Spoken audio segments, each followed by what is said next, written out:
Hello bachcho. So let's see this question. The question says current in a circuit falls from 5 amperes to 0 amperes in 0.1 seconds. If an average EMF is 200 volts induced, give an estimate of the self inductance of the circuit. So बच्चों हमारा जो current initial दिया है in the question, I initial is given in the question, it is equal to 5 amperes and I final जो हमारा final current होगा after the current falls that will be equal to 0 amperes के equal and हमारा ये जो time दिया है in which this current falls from 5 ampere to 0 amperes it is given delta t is given 0.1 seconds.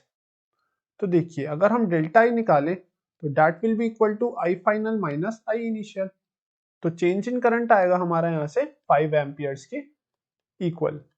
तो देखिए हमारा जो EMF का फॉर्मूला होता है in terms of inductance that is equal to EMF equals to minus L D I over D T. यहाँ पे हमारा जो चेंज इन करंट आएगा बेसिकली आएगा -5 एम्पियर्स के इक्वल. तो यहाँ से हमारा जो L आएगा उसकी वैल्यू आएगी minus EMF upon D I over D T. Right. तो इंडक्टेंस अगर हम यहाँ पे EMF की वैल्यू देखें तो in the question it is given the average EMF is given 200 volts induced. तो अगर हम इन सब वैल्यूज को इस इंडक्टर वाले फॉर्मूले में पुट करें where L here is our self inductance, constant of self inductance, and di over dt is the change in current per unit or change in current with the change in time. तो यहाँ से हमारी L की value आ जाएगी -200 divided by minus di over dt minus 5 over dt. dt here is change in time which is 0.1 seconds.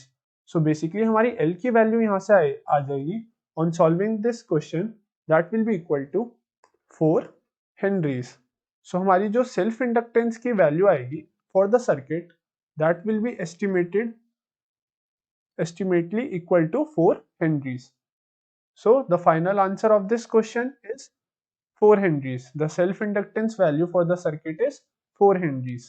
So I hope bachcho you understand this question well and best of luck.